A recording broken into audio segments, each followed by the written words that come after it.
People, my name is Michael Golden. I'm part of the events committee. These real big parties like this, and this is the first of the year, and so we're particularly fortunate to have Penny Edgell here, who's one of our long-standing sociologists. I think what's going to be interesting, either during the talk or after the talk, to talk to Penny about is the fact that she just came back from a year off. So she's refreshed, where many of us are really. Our expectations are very high. Well, Hey, I got my hair done for the occasion, okay? As did I. And if you see her walking up down the streets feverishly looking back and forth before she crosses, you have to realize that she was in New York for a year. And so she's been acculturated to the intensity of New York, but hopefully that stimulated some thoughts. It did. So Penny, just to give some background for those of you who don't know, she's just really a leader in the areas of culture and religion, among others. She's published a number of books. Contemporary American Religion, an ethnographic reader, Congregations in Conflict, Cultural Models of Local Religious Life, Religion and Family in a Changing Society, and a more recent one, Religion is Race. She also has a whole slew of articles, which I won't read the titles of, but I think what's really impressive, and particularly for this audience here, is that many of them are written with PhD students. And I think that that's really, a wonderful and exciting element. And if you're all new here, then, Penny is one of them to work with. So she comes off a year of thinking, and what I won't go into it because I'm sure Penny will bring up some of it, but I think what's wonderful, based on my brief conversation with Penny, is that she went in with one book idea, and a year later she came out with another book idea. And I think that's like a lesson for us all, right? Is that we need time to think. And graduate students and faculty alike, if we could only have a sabbatical like Penny has. But really pay attention to that instinct to think and to engage with others. She did presentations at NYU, at Yale, at Purdue, and I'm sure that whole cogitation process enabled her to dump the old book and come out with a much, much better book. So here we're going to get a little flavor of it, a little theoretical intervention today from Penny Edgell, called Contested Categories: The Transformation of American Religion, Non-Religion, and Spirituality Since 1990. So please. Oh, thank you, Michael. Awesome. Thank you so much. So I do want to thank Michael for that generous introduction, and Elizabeth Wrigley Field and whoever else is on the events committee, I'm not sure, and Elizabeth Cronin, who just makes everything happen around here. So thank you. And also the folks who are joining us online. Thank you and welcome. It is really great to be here today. I missed you all. I also ate a lot of good food and had a lot of fun and went to a lot of Broadway shows, but I missed you while I was doing that. So I'm going to plunge right in. I'm mindful of the time. I went way over time in my first undergraduate lecture because I'm not used to doing this after a year of just sitting around thinking. So I'm going to try to keep on time. And let's see if I can do this. Okay, so I always like to start by giving people a roadmap, right? So what are we going to do today? I'm going to try to cover three main things, three big things, but I should be able to wrap up in time. The first is just where I'm at, the state of the project. And then, since the project is really about explaining some trends in American religious commitment since 1990, I'm going to give you a whirlwind overview of those trends. And then I'm going to try to tell you the so what for the purposes today, which is to try to outline some theoretical ideas about a new framework for understanding American religion in light of all of these transformations that have taken place. But I do find it useful to give people an overview. So what I'm going to talk to you about first is really where I'm at, the state of the project. Okay. I wear progressive lenses. I have a choice about wearing glasses and seeing what I'm doing or seeing you. So I've chosen to see what I'm doing. Okay, where I'm at, the state of the project. As Michael said, first outline completely tossed out, shiny new outline finished. So when I went to Russell Sage, the way the timing works on this is I had to give the proposal, I had to submit it in June of 2022 to go away last year.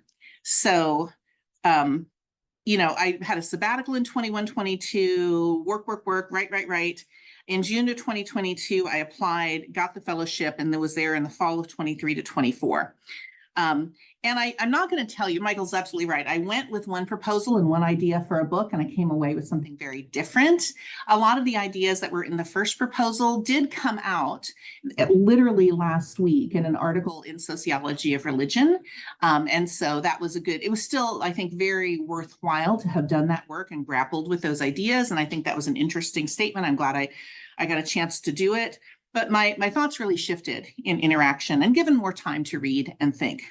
And I'm mentioning all of that. I'm not going to talk to you a lot about the process, but I do think that for people in the room who might be earlier in their career, working on their first book, working on a dissertation, book-length project, it's just important to hear that, yeah, books morph and change, right? That they're big projects and they change over time. And if anyone wants to talk about those process issues, grab me, we'll have coffee. I'm happy to brainstorm about that too.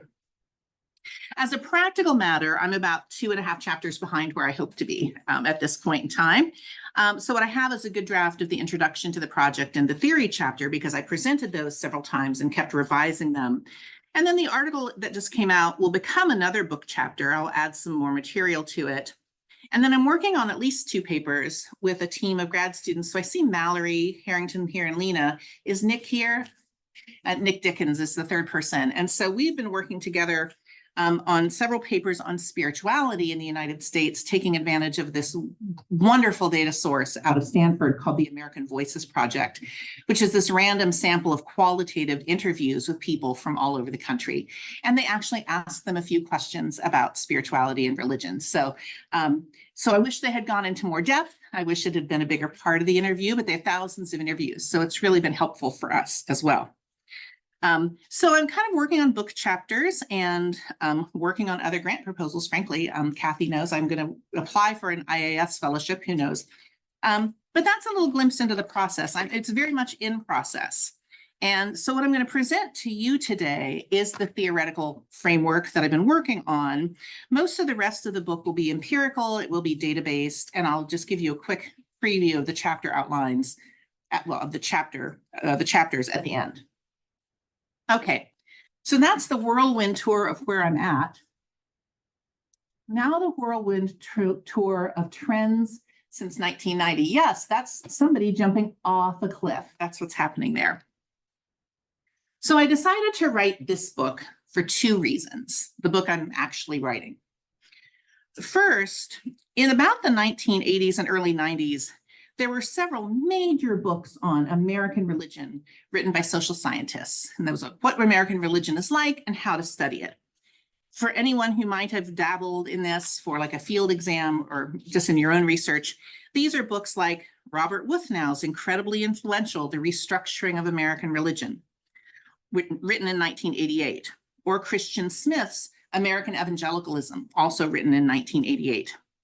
Or James Hunter's book, Culture Wars, came out a little later, 1995, or Habits of the Heart, which came out in 1985. And there are 2 reasons. So you might think, these books are kind of considered like, they're kind of hallowed in some ways. As much as academics ever think anyone else's scholarship is hallowed, these books are it. And you might think, well, then why do we need a new book? And there are 2 reasons I'm arguing. First of all of those big books and others that I could name, including ones that came out later when arguably people should have known better, treat white Christian religious institutions and experiences as exemplary of American religion as a whole, right? And while I don't have time to talk about that a lot today, if anyone is interested in that theme or my critique of that, that's what the theme is of the article that just came out in Sociology of Religion. So I talk a lot there about that. But obviously that's problematic, right? It's problematic empirically. It's problematic from a kind of inclusion perspective. It's problematic theoretically as well, right? Like treating that one part of the landscape like it's the whole landscape means you leave a lot of stuff out, right?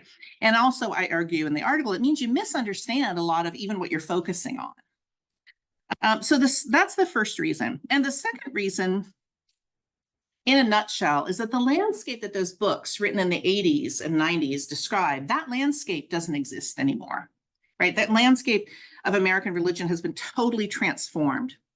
Starting in about 1990, Americans' commitment to mainstream religious institutions started to decline sharply. And that decline picked up even more steam after about 2010.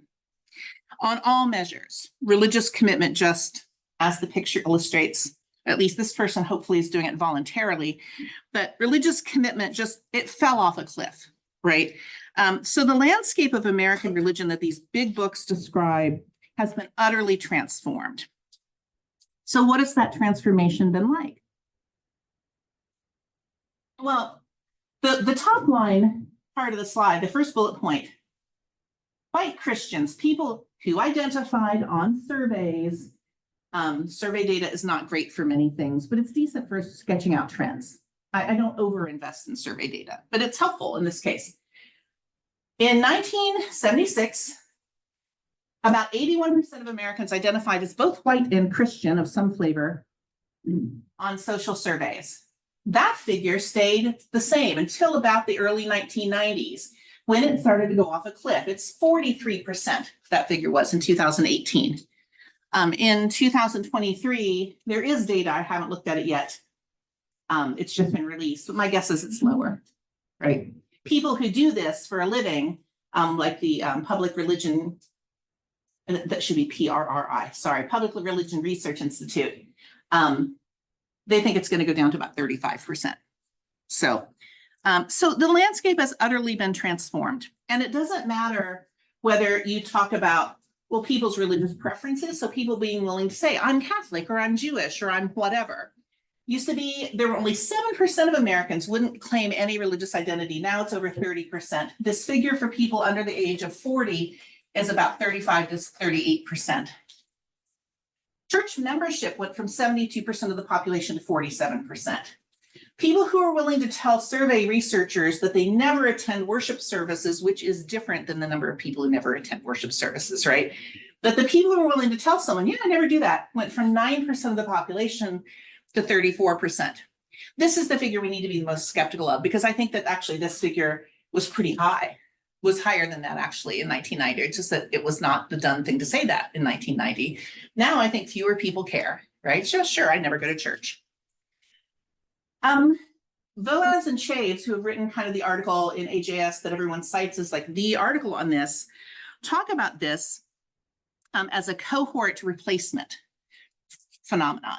With each birth cohort, they started to look, I think it was 72, but with each birth cohort after that, people are less religious in the United States than their parents were. Now, there are two other things to note here.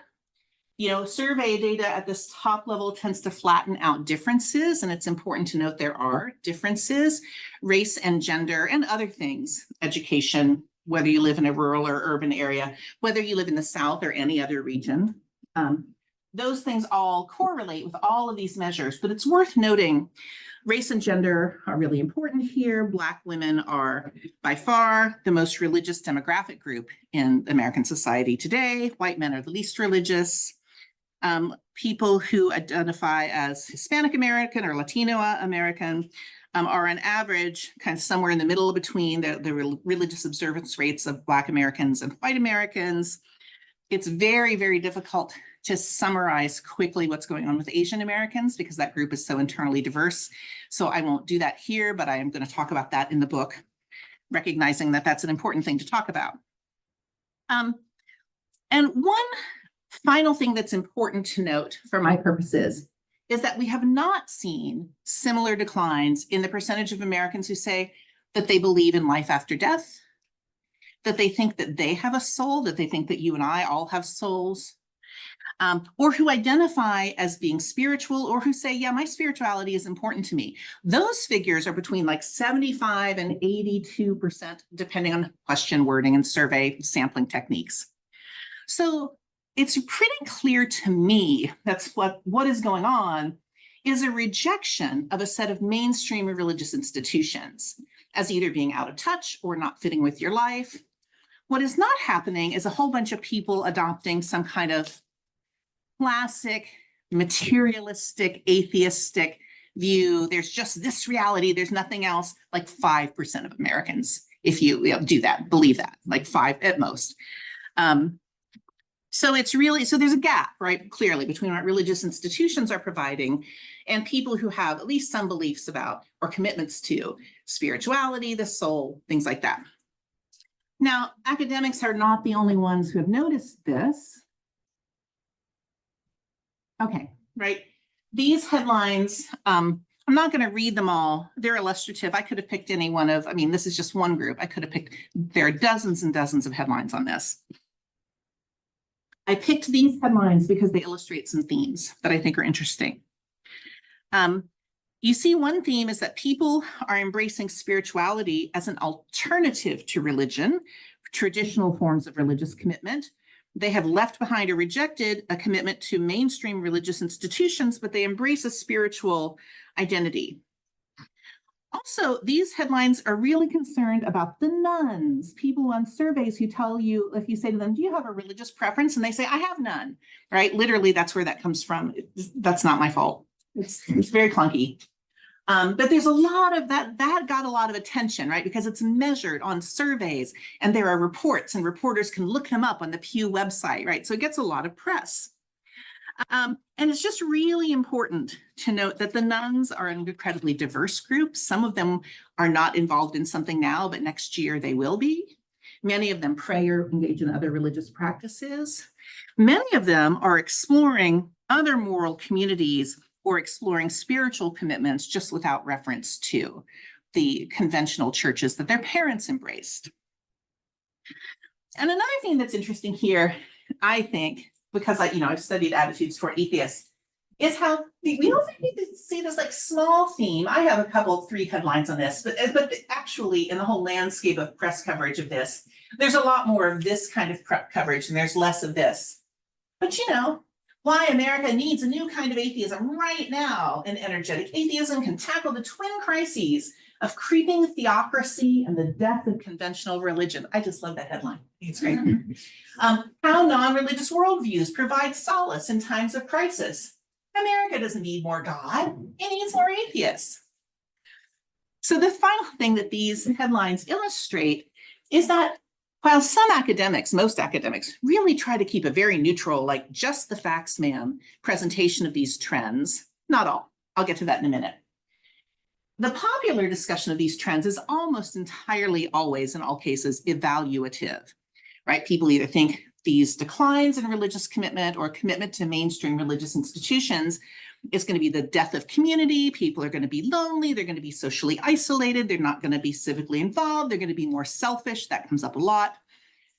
I think it's particularly women that people are thinking are going to be more selfish. I hope they're right. Right. And then on the other hand, like folks who feel like they have been the victim of these kinds of concerns, that they are singled out when these kinds of concerns are voiced, pushing back and saying, well, it turns out we atheists have quite meaningful lives. Thank you very much. Right. Or actually, atheism is looking pretty darn good when we think about the creeping theocracy in American politics. So there's a lot of back and forth, right? There's a lot of contestation over what these trends mean. But they have resulted in an utterly reconfigured landscape. Lots less commitment to mainstream religious institutions, more secular Americans and non-religious Americans. This is a brief detour. When I use the term secular, I mean people who live their lives without reference to religion. Just don't think about it, don't talk about it, don't think of their identity in terms of I was religious, but now I'm not. It's like not on their radar. They're indifferent to religion.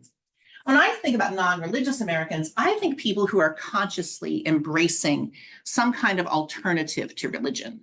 And they think of it as an alternative. They think of their atheism or their spirituality or their humanism or being a skeptic or being spiritual but not religious as a meaningful alternative to traditional forms of religious commitment.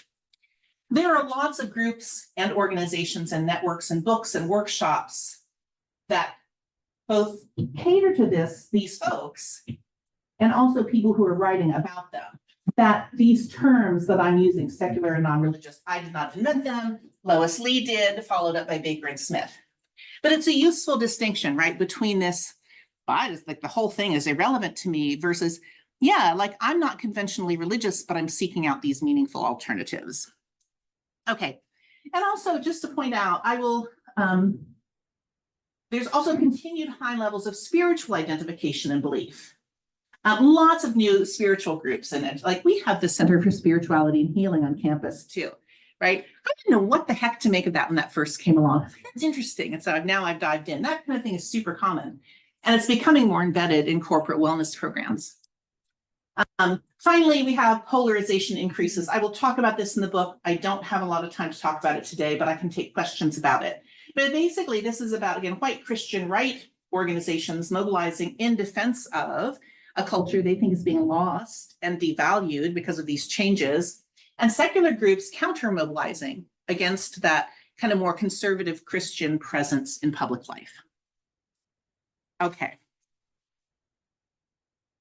So what do we need here to make sense of this reconfigured landscape? Argue that what we need is a new story. I'm going to try to do this part quickly. So when people write about these changes, and many, many people have, this is a crowded landscape. It's not like people have ignored this. There are two different stories that people tell. The first story is a straightforward, we are less religious. Secularization has occurred, period, the end. Voaz and Chaves really wanted that AJS article in 2016 to be the last word on this, and it so has not been, but they really wanted it to be. They're really sure. There's an entire other group of people who say, well, it turns out religion has not gone away at all, that religion is just being transformed. All of this spirituality stuff, it really is religion, analytically speaking. If you take the Durkheimian perspective, if you look at religion's function in the world, people are really religious, it's just it's taking this new form. Regardless of which story you embrace, again, there are a few people who are really trying to be, I'm objective, I'm an academic, but mostly people are, even scholars, are very evaluative. Either people write laments, all these changes are making us lose things that we care about, like community and civic mindedness, or it's a triumph. Woohoo, we're being liberated from these traditional religious structures that don't fit our modern lives. I'll tell a different kind of story, because when I think about this, I think, really, whether you think this is happening or this is happening, everything about religion that might be interesting to me as a cultural sociologist is really flattened, because all of these stories are just about counting. Is there more religion or is there less religion? And that's what people fight about. You go to conferences and that's the fight. I go to boring conferences if that's the fight, but it's true. Like people, that's their thing. Like, is it more or less? And I don't care. I have opinions about that. I'm happy to circle back.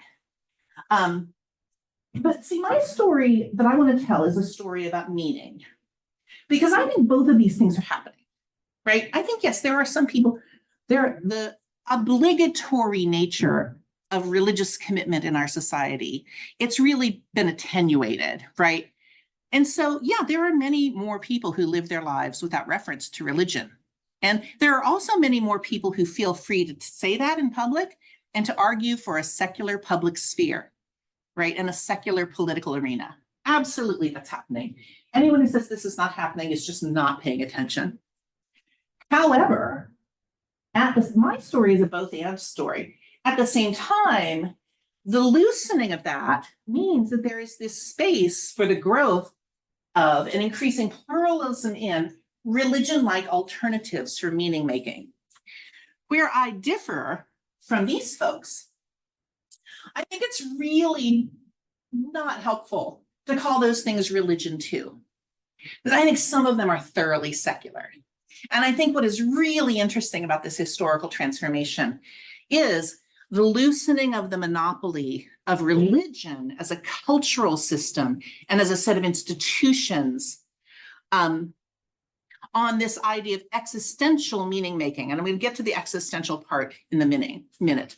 I think that both of these kinds of things are going on, but I think this whole, we can relax now because spirituality is the new religion and religion isn't really declining. It's just the least possible interesting take on this, right? It's just like the least interesting set of questions that we could be talking about. And we're getting to the part of the presentation in the book that excites me because I'm using my hands. And I'm not looking at my notes, so I don't think I left anything out. Okay, yeah, so not either or, both hand, meaning not counting. Okay, good. Phew, so that was the whirlwind tour of what has happened. Okay, so we're through 2/3 of the talk. I have 15 minutes left. I got this. All right. My undergraduates would tell you I don't, because I totally muffed this in class on last Tuesday, but I'm going to get it right. So what? Okay, a new framework for understanding American religion. And I would argue in dialogue with non-religion and spirituality and secularity. I'm going to skip that slide. That will make me go over. I can circle back. This, not happy with, because it's not right in a couple important things, a couple important ways. This is my attempt to visualize the reconfigured landscape, where we have three things that are really in many ways fundamentally similar in a few important ways. And then we have an increasingly secular context. The problem with this is that I don't know how to do, I need help with the graphics is the problem with it. And they tried at Russell Stage, but because I was still working through my ideas, they would be like, well, what do you want to symbolize? I'm like, I don't know. They're like, I can't help you. I'm like, I know. So it wasn't helpful. But what I want to point out is the biggest part of the landscape right now is spirituality. Shortly close behind that is religion. Non-religion is still fairly small.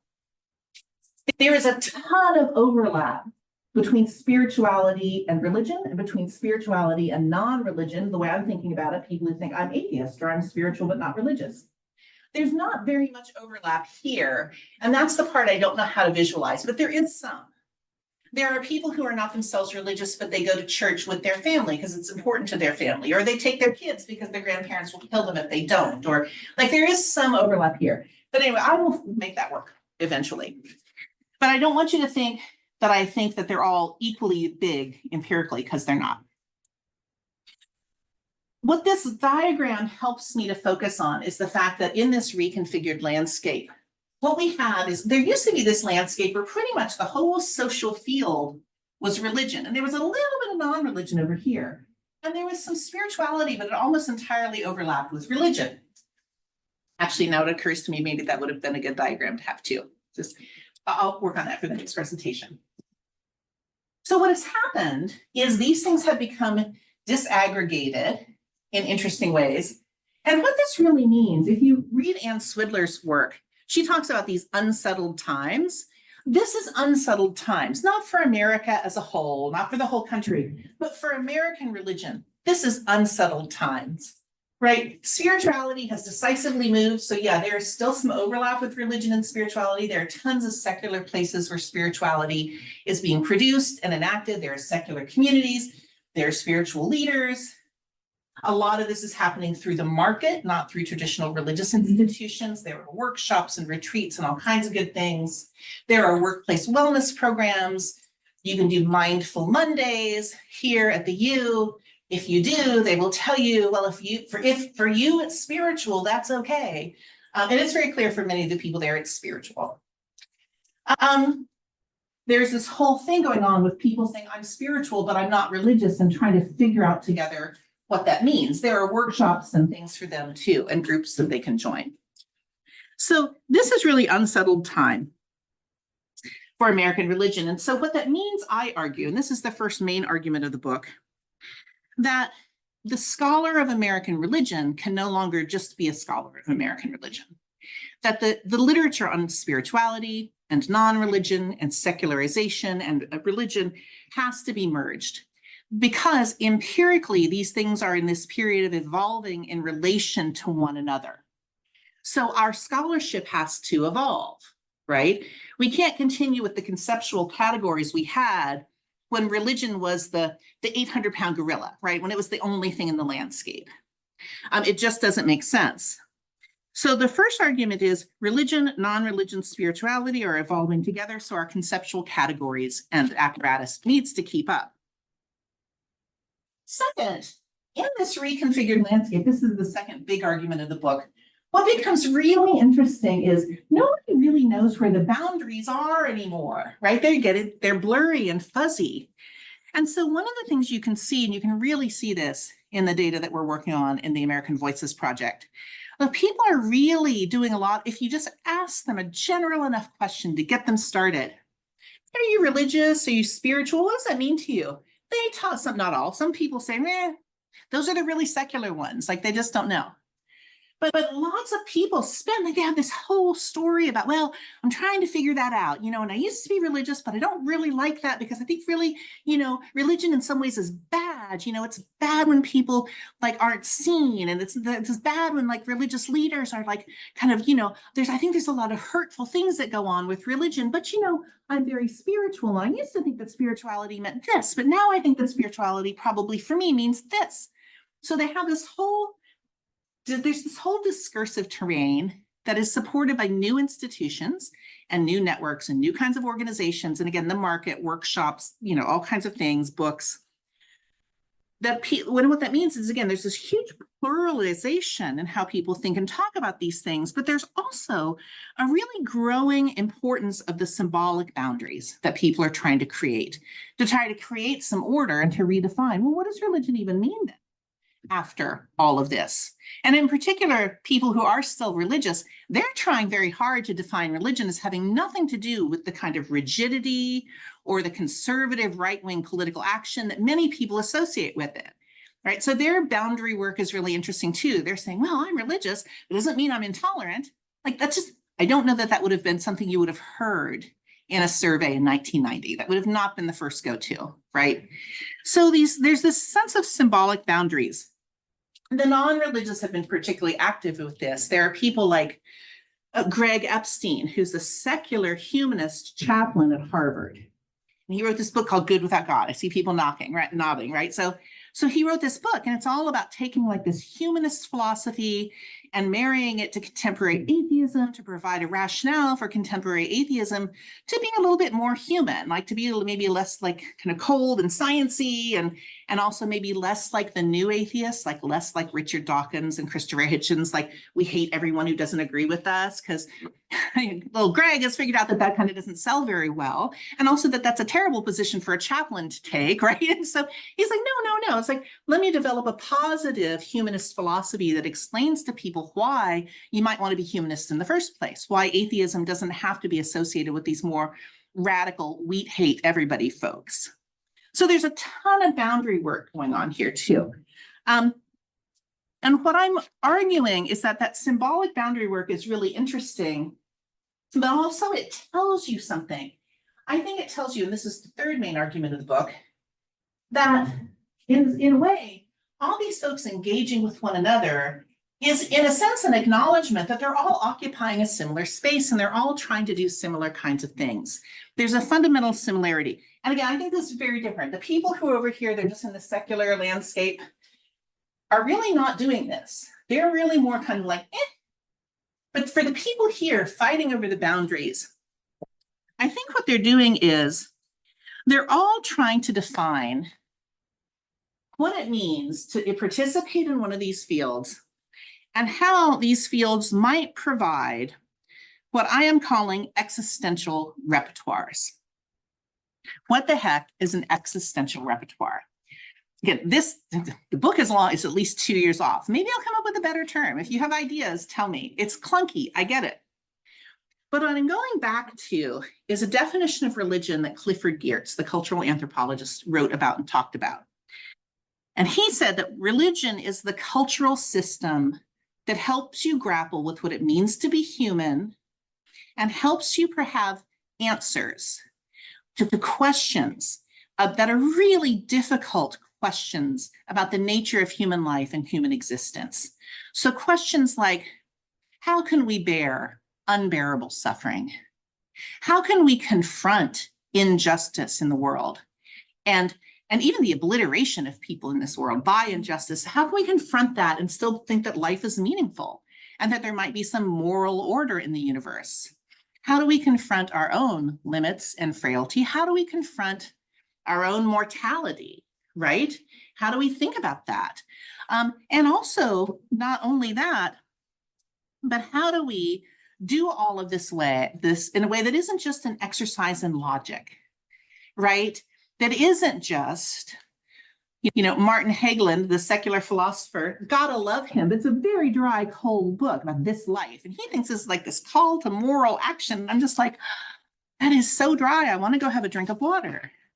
Because for ordinary people, the answers to those questions can't just be academic, right? They need to be embodied, they need to be felt, they need to be experienced in community with other people, right? Who also embrace some of the same beliefs. There need to be rituals that kind of make this whole thing real to you and emotionally significant. So I think there's new kinds of groups and organizations and networks and communities in the non-religious field, in the spiritual field, that are trying to help people grapple with those things, but by developing new repertoires that don't draw on traditional religious beliefs, but that play in the same space, that try to provide people with the same kind of meaning making. So the formal definition, existential repertoires provide answers to questions about human nature and the defining features of human existence, and they help people cope with those things that, as Geertz described, test the limits of human endurance and meaning making. The idea that the world might be chaotic, right? That there is suffering of the just and the unjust, right? And of our own mortality. And from Anthony Pinn's work, Anthony Pinn is a African-American humanist philosopher. I think not only do these social fields provide people with the ideas, but they provide people with the two other elements of religion with a small r, or the two other religion-like elements that Pinn points to. Not only do they provide beliefs about what it means to be human, but they provide other people who share those beliefs that you can find in some kind of community and interact with. And they provide rituals that affirm those beliefs and help people form some kind of emotional connection to them. This diagram is a very early attempt to map that out. And what I think is particularly not well served by this diagram, all diagrams, this looks really static, right? And I don't know how to visually represent, because I'm not artistic at all, but what I don't know how to visually represent is like, this is all in flux. This is moving and evolving and changing. It has changed and will continue to change. Okay. So then individuals who are in these fields, like ordinary folks like you and me, as well as leaders in these fields, are trying to come up with new strategies of action. That's what Swidler said happened, right? So you have these, there's these settled times and people have settled strategies of action. So you have problems that you need to solve, right? So in settled times, when there's no construction on 35, my solution to coming to work is easy. I zip up 35. I wait till rush hour is over. Boom, I'm here in 23 minutes. It's lovely. But in unsettled times, when there is construction or there's an accident on 35, then it's chaos and I need a new strategy of action. So what is that going to be? Is it going to be driving up Cedar Road? I hate to drive on Cedar Avenue. Is it coming up River Road? Maybe, but that's 45 minutes. So, and the similar kind of thing happens here. Like the kinds of things that people used to turn to religious institutions for, they're now turning to these other social fields and these other repertoires to try to do. And in particular, this is all, again, 30,000 feet. I don't have a lot of time, but the theory here, I'm drawing on literature that identifies three things in particular that religious institutions and religious repertoires have helped people do. One is construct a sense of yourself as a moral person. My former grad student, Dan Winchester, writes about this. Seth Bruton writes about this. Others have written about this. That we don't just wake up in the morning having a sense of ourselves as moral people, as having a morally motivating identity, right? That's something that we construct in social contexts with others. Second, establishing a moral reputation. I'm taking this straight from Michelle Lamont's Money, Morals, and Manners, where she talks about in the United States, there are really three dimensions of reputation which actually have an impact on your social status. There's certainly economic wealth, right? There's those kinds of resources. There's manners, like your cultural or aesthetic capital, right? Did you just spend a year in New York? My cultural capital went through the roof. Even though half the time I was like sitting in my apartment thinking, oh my God, the city is so noisy, right? But especially if I don't go around telling people that, like my cultural capital went up, right?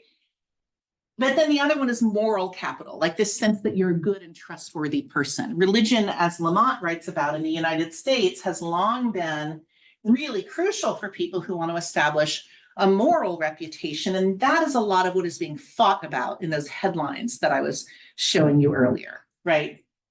And then also this idea of imagining the moral order. What does that mean? This is my term for trying to talk about how these moral actions and moral formation of the self and formation of a moral reputation at the individual level and the community level have implications for how we think about public life more broadly, right? Who is deserving and who is not deserving when it comes to public assistance, for example? What do we owe to people? What rights should everybody share?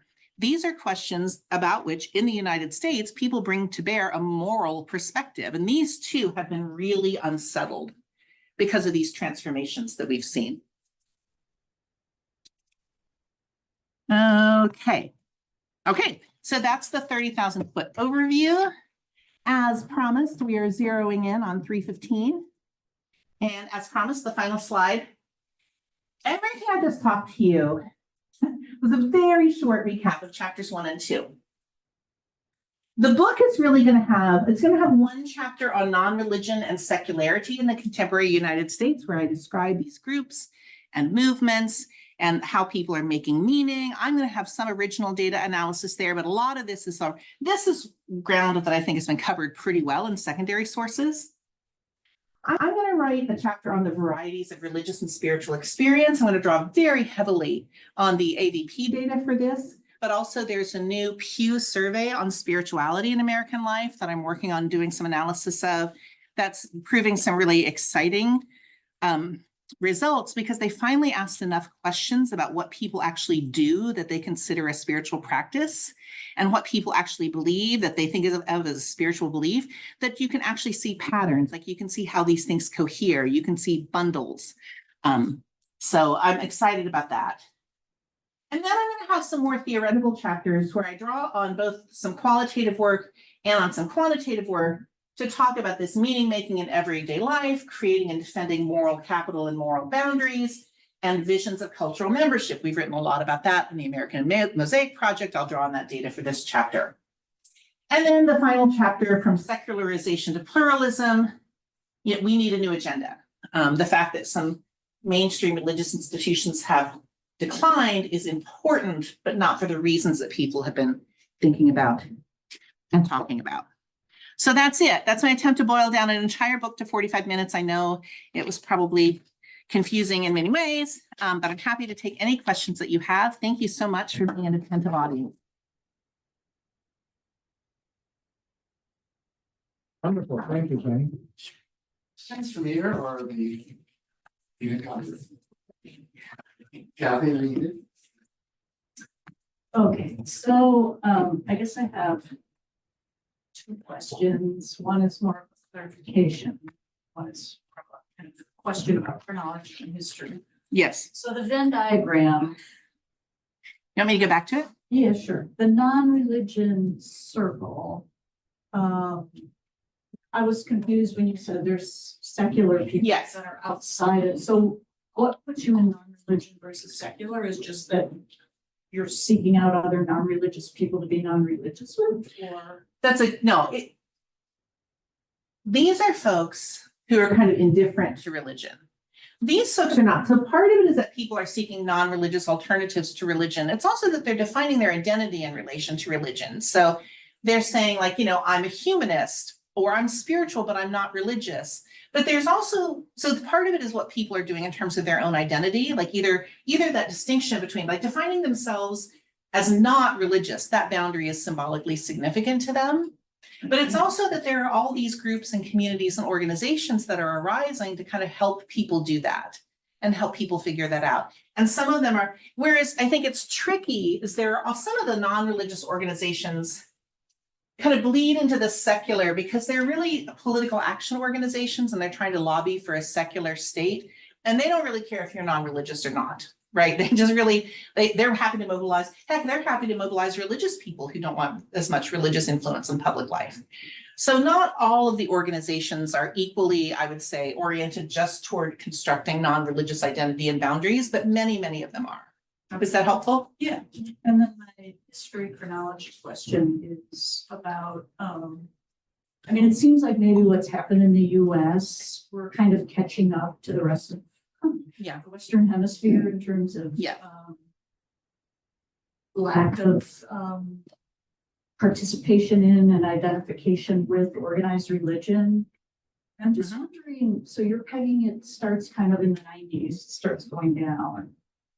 And when you were talking about politics toward the end, I was starting to think about like the 80s and the rise of the Christian right in the US and whether that was a kind of crossing of the Rubicon in terms of just like that turned a lot of people off. You know, that's kind of sullied people's understanding of what religion is or what religious people are trying to do to you or, you know, and I'm just wondering, do you have a causal story about why we've entered this unsettled time, or you think it's multiple factors and that would just one of them? That's a great question.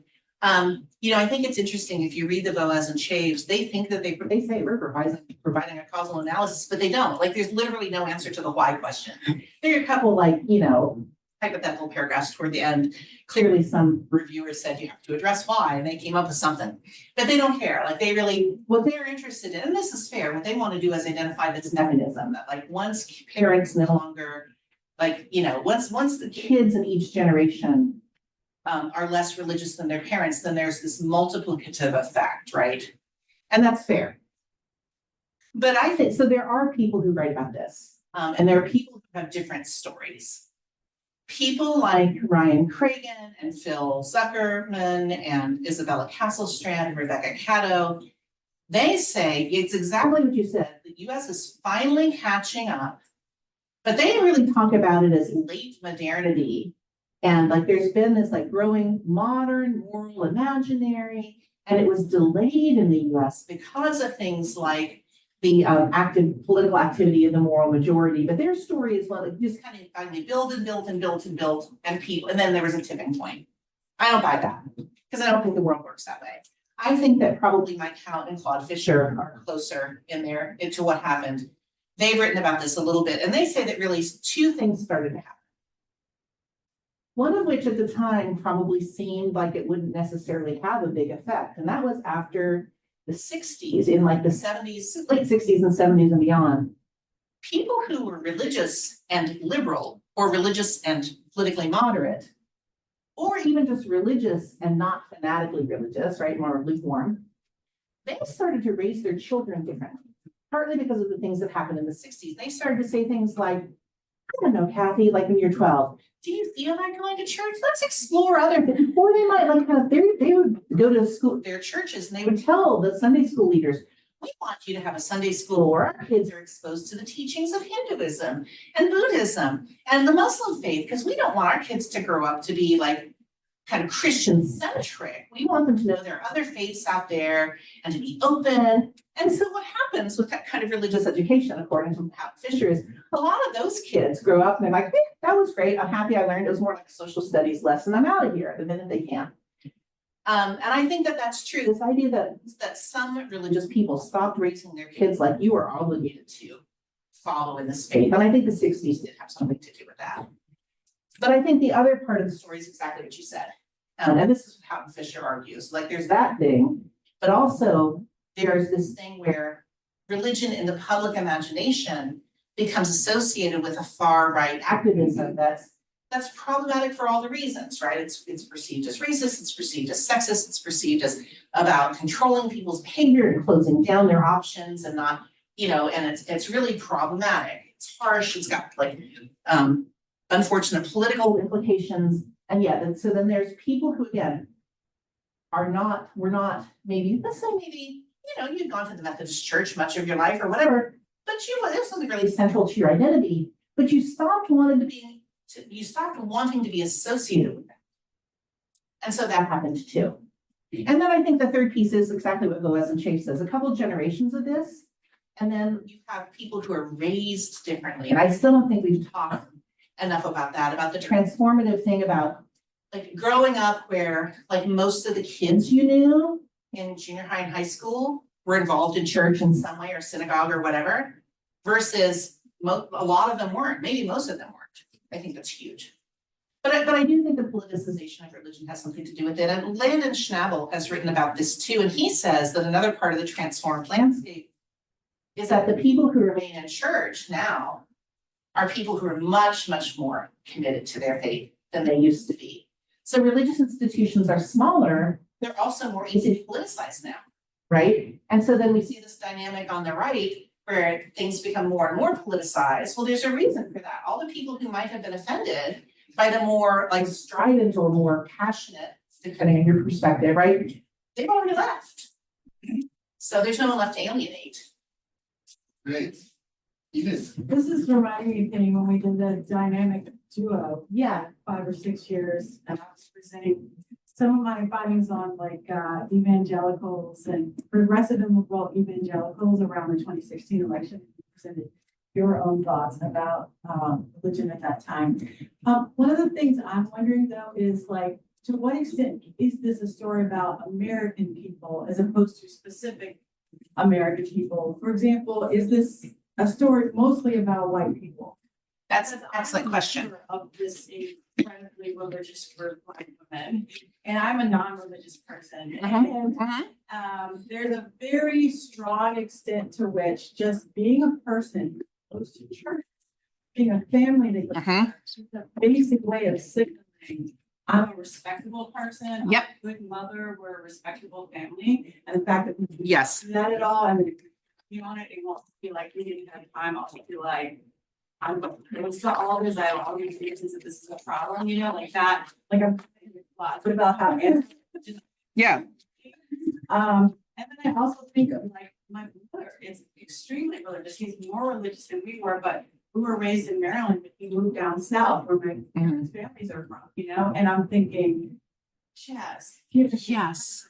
there's no way he would become so religious if he hadn't moved down south and was kind of trying to fit into the Black Southern culture. So Absolutely. No, I think you are absolutely right. I talk about this a lot in the book. One of the reasons that I want to talk about pluralism and meaning and not like this uniform trend, and I'm giving you the trends here with survey data to kind of sketch out the top line story. But I want to be able to say that one of the things that happens then is that we see that religion and non-religion and spirituality intersect with other aspects of people's identity and social location in different ways. And that's why we see it. So it's not just like the story has just been, well, Black women are more religious than anyone else. Isn't that interesting? And then people move on. Or it's like, well, Black women are more religious than anyone else. And I think this one's particularly pernicious, but they'll catch up. And I'm like, no, it's like Black women are more religious than other Americans precisely because of this respectability association between religion and respectability, and then respectability and gender, right? So who's responsible for keeping the family respectable? I mean, your husband is very nice, but I don't think people are holding him as responsible as they're holding you, right? And so I think that nexus of things, that's one of the things I want to be able to talk about by talking about meaning and not just looking at the up or down. Now, the other part of your question, there is some change in the Black community. There's a new Pew Research Center report on faith among Black Americans. So I'm going to guess I don't want to guess. Are you a baby boomer? I'm just going to ask, are you a baby boomer? No, you're a little younger. Gen X. Gen X. 11%. I'm a baby boomer. Sad, so sad. Penny, you and I are the last year. I know. No, exactly. We are the very last year. And I actually try to sneak in whenever I can to like the next one. It's like, I'm really more in spirit a Gen X. Well, because my brother and sister are right in the middle of the baby boom and they are different. Like, anyway. But 11% of Black baby boomers are how to put this? I'll flip it. 89% of Black baby boomers identify with some kind of religious faith. 70% of younger Black Americans do. So there has been change, but it is not as high, it is not as dramatic, it is not as sharp as it is for white Americans. But so I don't think this is, quote, a white thing. I do think that these spaces, if you mapped demographics onto these spaces, you would see that like the religion field is older. And you would see the spirituality field is both more feminine and also there are more people who are non-white in the spirituality space. This is still a fairly white space, and some of the organizations in this space have been really called out by Black non-religious activists as being pretty racist, as kind of perpetuating the same kind of problems that white churches, right? So you think about like the Black church that formed kind of because white churches were kind of racist, right? So there's a similar phenomenon in this field. So like we have Black atheists of Minnesota. But can I Right. add one Yeah, thing oh, sure. about- Is to think about, maybe it also means something different, right? So it's not just like there are fewer Black people who are following the trends, but it's the same trend. Because if you think about Black churches are historically sites of political radicalism, especially people who are Mhm. religious can be very politically Yeah. radical, whereas among whites, because you were saying like the Mhm. people who are in the Yeah. white churches are likely to be maybe more fervent and really Mhm. conservative, and you know what I mean? Yeah. Whereas you see a really different dynamic. Oh, no, I think that's absolutely true. I think that's absolutely true. The other thing I would say is that, yeah, I think that's absolutely the case. And I think that also we see, one of the reasons I don't like the older framework is that and I write about this extensively in the article that just came out. So part of the story that they tell is, well, whites became politically mobilized because they had moral concerns, and people of color became politically mobilized because they had racial interests. And I want to shine a spotlight on the fact that it's all kind of moral and interested, all caught up together, but there are different frameworks that are developing. I do think that some Black progressive churches are really part of pushing back, along with some secular non-religious organizations, against the religious right. So I think, so there's a lot of kind of that, but that's part of what I mean is like these people are really kind of trying to redefine these boundaries and what they mean. And it's not the same for somebody in a white church to kind of define their boundaries as it is for somebody who's in a Black church. Sandra Barnes writes about this really well. Yeah. I lost track of this. I wanted to just ask, what's the difference between, so I'm new to this, Oh, sure. between religion and spirituality? It's so, in my experience, I've met people that say, they believe in a higher power. Right. I'm not religious, but they'll believe kind of really everything. So is it just the label that they are? That's a great question. Or is it actually, they're not religious? That is a great question. That's a great question. That's a great question. That's an awesome question. I'm going to try to answer it real super quick, but then we can talk more. Yeah. Okay, so the problem with any answer that I would give you is that in these former theories that say, oh, spirituality is the new religion, they treat this as a unitary thing. And the problem is that all the things that you just talked about are going on in this space. And that's why the story is pluralism. So there are people who believe most of the same things that their religious counterparts believe, but they don't like the label. And so they say, I'm spiritual. There are people in the Black community, this is the article I'm thinking about that Sandra Barnes just wrote, particularly kind of sexual minorities in Black religion, will be in a Black church, will be like, they still are members of the Black church. They're not going to leave, but they're going to kind of talk about their faith and say, well, I'm spiritual. And they're going to use that language to say, so I don't buy some of the teachings in sexuality that make me marginalized, right? And so there's all of that kind of thing going on. But there are other people for whom spirituality is about connection with something larger than the self. For some folks, that is a higher power. For some folks, it is quite literally humanity as a whole.